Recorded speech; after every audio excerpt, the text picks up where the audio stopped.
안녕하십니까. 좋은 아침입니다. 오늘은 영상 없이 좀 음성으로 여러분들 말씀을 좀 들으시면 좋을 것 같고요. 다니엘 7장 오늘 볼 텐데요. 이 다니엘서 7장은 다니엘서 2장의 또 다른 반복이다 이렇게 보시면 됩니다. 다니엘서 2장에 보면 다니엘이 한 20대 정도 청년일 때 느부갓네살 왕 앞에서 예언을 했던 적이 있죠. 꿈을 해석한 적이 있습니다. 그것에 대한 또 다른 설명인데, 이 다니엘 7장은 이제 느부갓네살 이후에 벨사살 왕 때 이야기고 벌써 한 4, 50년이 지난 후입니다. 그러니까 이게 다니엘 2장하고 다니엘 7장이 한 4, 50년의 차이가 있지만 같은 메시지를 전하고 있다라는 것이 무엇을 의미하는가? 결론적으로 말씀을 드리면 하나님이 이 바벨론이란 나라를 통치하고 있다. 바벨론의 왕이 통치하는 것 같지만 하나님은 그 가운데 역사하고 계시다. 좀 더 확대 해석해 보면 하나님 나라가 보이지 않지만 세상의 나라 속에 함께하고 계시고, 특별히 어렵잖아요. 세상 속에 미혹도 있고 또 핍박도 있고 또 세상의 가치관으로 살아가기에는 믿는 자들이 극복해야 될 것들이 참 많은데, 그때마다 하나님이 계시다. 그리고 너희가 그것을 믿고 견디는 자는 복이 있다. 이것이 바로 이런 묵시서, 다니엘서라든가 계시록이 말하고 있는 핵심의 이야기입니다. 사실 이제 환상에 대한 내용은 뭐 명확하게 이것이다 라고 얘기하기가 쉽진 않아요. 그럼에도 불구하고 성경이 해석해 주는 범위 안에서 이것을 해석해 본다면 역사에 대한 이야기로 해석을 할 수가 있고요. 또 그 역사 속에서 등장하는 묘사되어지는 그런 대상들을 통해서 우리가 영적으로 해석해 볼 수가 있는데, 먼저 오늘 7장 1절에 보면 바벨로 왕 벨사살 원년에 다니엘이 그 침상에서 꿈을 꾸며 뇌 속으로 이상을 받고 그 꿈을 기록하며 그 일의 대략을 진술하니라, 이렇게 하면서 이제 네 가지의 짐승을 보는 이야기를 하고 있습니다. 네 가지의 짐승은 첫 번째가 사자처럼 생긴 짐승이에요. 사자는 아니고 사자처럼 생긴 짐승인데, 뭐 독수리의 날개를 가지고 있고 뭐 날개가 뽑히고 발로 서고 이런 표현들이 나오고요.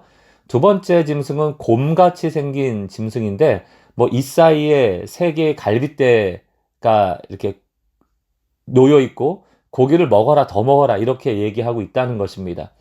세 번째 짐승은 표범 같은 짐승인데 등에 새 날개 같은 것이 있다.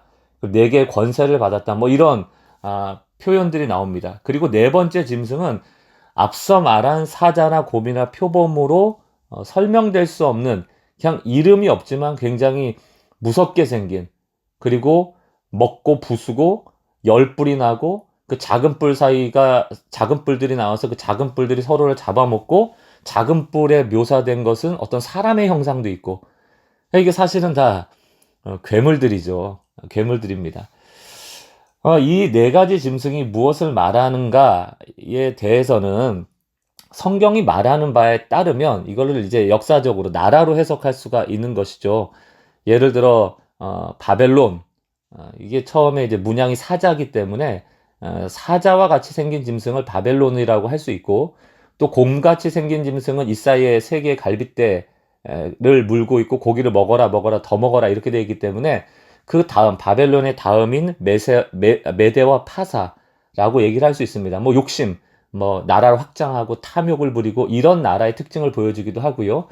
또 세 번째 표범과 같은 짐승은 새 날개, 그리고 머리가 네 개. 이거는 뭐 헬라, 그리스라고 얘기할 수 있습니다. 굉장히 다양한 가치관을 가지고 있었던 나라다. 뭐 이렇게 표현할 수도 있고요. 마지막으로 이름도 없지만 굉장히 무서운 괴물 같은 나라를 상징하는 것은 로마. 로마는 정말 그리스보다 훨씬 더 다양성을 강조했던, 정체불명의 다양함들이 많았던, 뭐 신들이 많았던 그런 나라이기 때문에 이렇게 표현했을 수 있겠다 라고 해석이 가능합니다.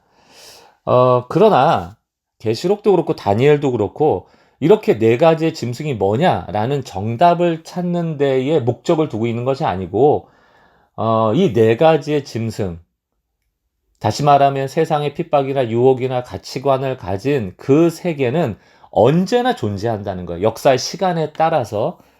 그것은 믿는 자에게는 도전이고 시험이고 유혹이고 핍박인데 너희 힘으로 그것을 이길 수 없다. 그러므로 늘 구원자가 등장합니다. 7장에도 9절부터 13절을 보면 인자가 등장하죠. 성경에서 인자라는 단어가 나오면 그것은 심판하는 구세주를 얘기를 합니다. 이런 네 가지 짐승을 심판하는 인자가 있다. 그분은 옛적부터 계신이다.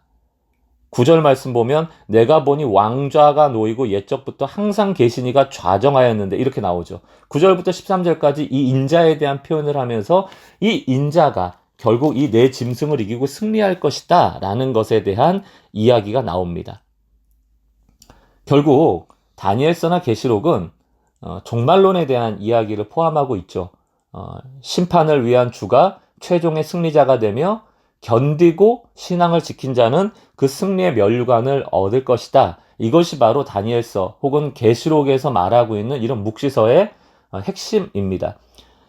마지막 구절을 좀 보면 28절에 환상을 쭉 다 해석한 이후에 뭐라고 다니엘이 고백하는가 하면 그 말이 이에 그친지라 나 다니엘은 중심에 번민하였으며 내 얼굴빛이 변하였으나 내가 이 일을 마음에 간직하였느니라. 이런 얘기를 쭉 보면 이 역사 속에서 얼마나 혼돈이 있고 가치관에 어떤 핍박이 있고 유혹이 있을지라도 그것을 생각한 번민이 되죠. 그러나 인자가 있으므로 믿음으로 견디는 자는 승리할 것이다 라는 말씀을 다니엘이 마음에 품었다는 것입니다. 우리에게도 동일하게 적용이 됩니다. 오늘도 역사는 계속 흘러가고 있고 수많은 나라가 탄생하고 있고 수많은 정치가 권세자들로 인하여 변화가 많죠. 그러나 그 모든 변화 속에서 통치하시는 하나님이 계시다. 구원하시는 인자가 계시다. 그러므로 너희도 세상 속의 나그네로서 비록 초라해 보일지라도 하나님께 구원의 손길이 닿고 있는 자임을 믿고 견디며 승리하라는 메시지가 오늘 있는 것입니다. 여러분들 어떤 상황 속에 놓여 계십니까? 절대로 낙심하지 마세요. 낭망하지 마세요. 내 짐승과 같은 내가 감당할 수 없는 그런 유혹이 오고 핍박이 오고 공격이 올 때라도 인자가 계시다. 하늘의 보좌가 나를 통치하고 계시다. 그분의 승리가 나에게 주어질 것이다 라는 믿음을 가지고 오늘 한날도 승리하시기 바랍니다. 하박국 선지자가 생각이 나더라고요. 비록 무화과 나무 잎은 마르고 포도 열매가 없고 감람나무 소출을 얻을 수 없고 우리의 양과 소가 없을지라도 나는 여호와로 말미암아 즐거워하며 나의 구원의 하나님으로 말미암아 기뻐하리로다. 어떤 상황 속에서도 주를 바라보고 소망하고 구원을 누리는 주의 백성들 되시기를 주의 이름으로 축원합니다. 평안한 하루 되시기 바랍니다.